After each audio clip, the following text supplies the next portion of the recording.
I made one of these buyer's guide videos a little over a month ago now, and I'm a little unsatisfied with it, purely on the basis that right around the time that video was initially released, a lot of things changed, and now I get a bunch of comments underneath that video about how incorrect it is, but a lot of the information in that video at one point was correct. Around the time that video first released, a bunch of the major PC handheld manufacturers announced price increases.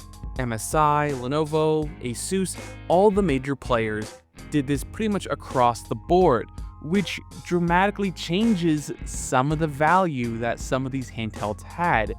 And initially, it didn't seem too bad, especially given my final results in the video. It didn't change things dramatically, but as things have gone on and slightly more price changes have happened, the likelihood of them going back to normal is going down and down every week. So I figured it might be a good idea to make an updated version to reflect the changes we've seen in the market, considering how massive those changes seemingly are in comparison to where we were just a few months ago. Starting off with our more budget-friendly category, usually I like to choose 2 handhelds per category, but there's only one PC handheld that somewhat fits the moniker of a budget PC handheld, and it's the oldest one of the bunch, the Steam Deck.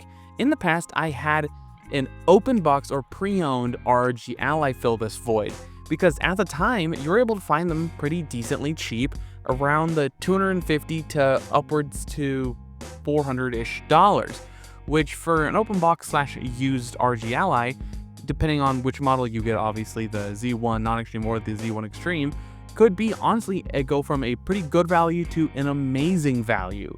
But those are just impossible to find these days at that current price point. So that leaves the Steam Deck by itself, alone at the sub $500 price point with the base model LCD 256GB Steam Deck. This is still an amazing handheld. I still use mine to this day, but I can understand why some people might be apprehensive to buy into a Steam Deck this late in the game, especially if you are at all interested in playing newer titles, and even still, if you are still interested in specifically SteamOS, there are newer alternatives that will provide better performance, or you can modify a Windows-based handheld, install SteamOS on that anyways. So understandably, if you can find a good enough deal on one of these other PC handhelds on the aftermarket, you might be able to make a better value, but the Steam Deck, unfortunately, is one of the best ones you can get brand new. So if you're looking to buy a brand new PC handheld, the Steam Deck with its amazing controls, ergonomics, and okay battery life, the things that stand out of immense quality are the ergonomics. The overall long-term usability of this handheld is gonna be a while. The community has surrounded this thing like nobody else, and there's so many community-made tools and add-ons that can drastically increase your enjoyability with the product. Creature comforts like the touchpad that simply don't exist on a lot of other PC handhelds outside of maybe the Legion Go, and I believe the Zotac Zone. It's just unfortunate that the budget section of this has got more expensive since the last time I talked about it. Moving along to the mid-range section. Now this section has always been fairly normal, and this basically means in between $500 to $700. I gave myself an extra $100 to fit more handhelds into this section, but generally speaking, you better expect to pay around $600 to $650 for a PC handheld in this category, and this holds a lot of the holdovers from last year and the year before that. The Lenovo Legion Go and the Z1 Extreme Ally. Both these devices have moved up in terms of their prices as of recently.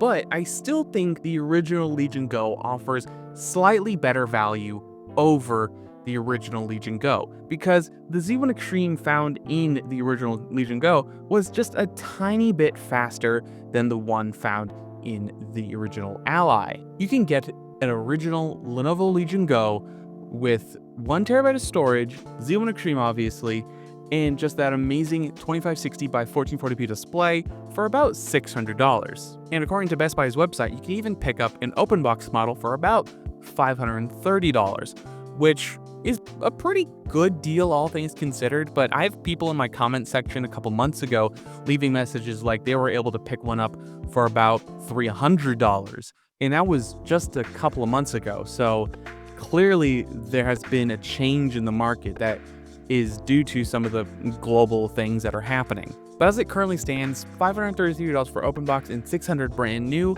I think is still decent enough, all things considered, and comparing that to the original Ally with its manufacturing issues like killing micro SD cards, which might be a little important given how much of a chore it is to actually get into this thing to upgrade the storage.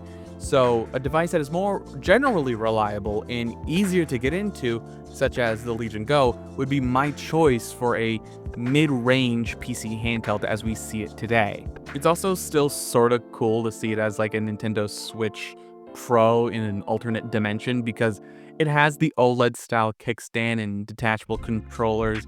And I just think it's really cool that it also even has the mouse mode on one of the controllers, much like how the current Nintendo Switch 2 also has a mouse mode. I'm sure Nintendo didn't copy the idea, but it's just funny how these two companies had really similar ideas. Next is the high end. The high end also has been affected due to these tariffs and global changes and whatnot. Things like the ROG Ally X saw a $100 price increase, going from $800 to $900, which, given that this handheld is quite literally about to be replaced, I don't think this is a particularly good handheld to purchase right now. I don't think any PC handheld is, at least in this high-end category, a good idea to purchase, unless buying from a more bespoke manufacturer, something like INE or GPD. With those handhelds, you get fairly new parts in comparison to what the Legion Go X uses, especially because those use the all-new HX370 chips from AMD, which have essentially going to be what is going to be inside the Z2 Extreme, with the new 890M graphics, or 890, whatever the hell it's called at this point. It's hard to keep track of all these numbers. I swear to God, there's so many numbers to remember, I think I'm getting brainwashed to go kill JFK. Either way, most of these higher-end boutique manufacturers like INE and GPD have more of a incentive to be quicker to any new technologies, mainly because they do a lot of their stuff through crowdfunding, and they don't do massive design changes regularly, so they're able to update their things a lot faster. So I guess if you're purchasing one of those, which would be significantly more expensive depending on the model you get than something like an ROG Ally X, you would also be getting a significant increase in overall performance alongside it. So I can see a world where some people might be able to justify it, but for me personally, I can simply never recommend those kinds of handhelds. The two primary high-end candidates for you to go buy right now, I truly believe, is the Ally X and the MSI 8AI Claw. Truly an amazing name. Either way, this device is the only Intel processor we see on this list. It uses an Intel Core Ultra 7 processor, 258V, with whatever that means. It has Thunderbolt 4 ports, which is nice. It uses Intel's XeSS upscaling technology, which I've used it before in the past. It's okay. It's better than FSR, but not as good as DLSS, but you don't get DLSS on PC handhelds. Do with that as you will. Either way, both these handhelds have pretty comparable specs. They have amazing battery life in comparison to older devices, a beautiful screen that is IPS, 120 Hz, it has a 1TB NVMe drive, and it has AI functionality. Not exactly sure anybody's going to find that particularly useful, but it is in a lot of their talking points for some reason for a gaming handheld device. It's frankly beyond me, but either way, this device has shown itself to be actually pretty good. In my original video, I dogged on it pretty hard because when it initially launched, especially the original Claw originally launched, those had massive issues with drivers and overall game compatibility, There was just general issues with older games because there was simply a lack of DirectX 9 development.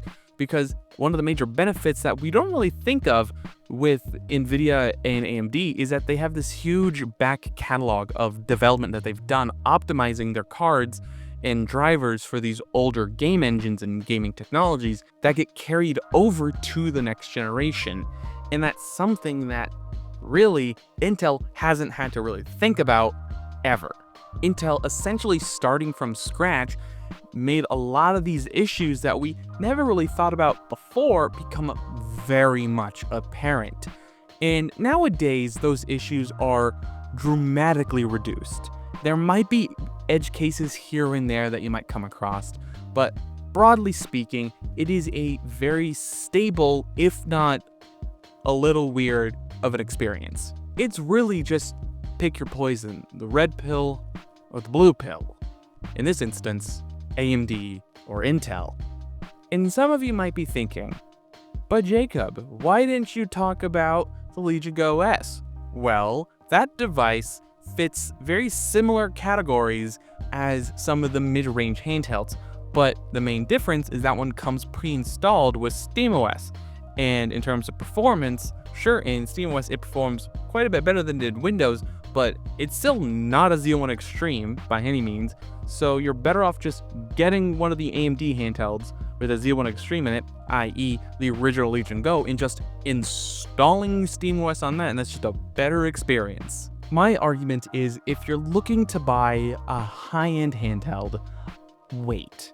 We are going to see more numbers and release stuff for the next generation of PC handhelds. Specifically, what I have in mind is that we got the recent announcement of a release date for Legion Go 2, and the Xbox Ally had their pricing leaked, and it's going to be roughly, again, $1,000 and $600 for the budget version. So there might be some pretty decent handhelds coming down the road, but we're still probably a few months off from that. So if you are in the neighborhood and you want to buy a high-end PC handheld, I would just wait and save your money. My final recommendation, if you have to buy a PC handheld today, just go out and buy an original Legion Go, and if you want SteamOS, install SteamOS on it. There's plenty of guides out there to teach you how to do it. It's a great experience. And if you want to save $200, get a Steam Deck. I would love to hear what you guys think though. Have you considered buying a PC handheld recently? Have you changed your mind and decided to save your money for something better coming down the road? I would love to hear what you guys think about this down below. Don't forget to leave a like, comment, and subscribe. All the other social media over down below. And last but not least, have a wonderful day.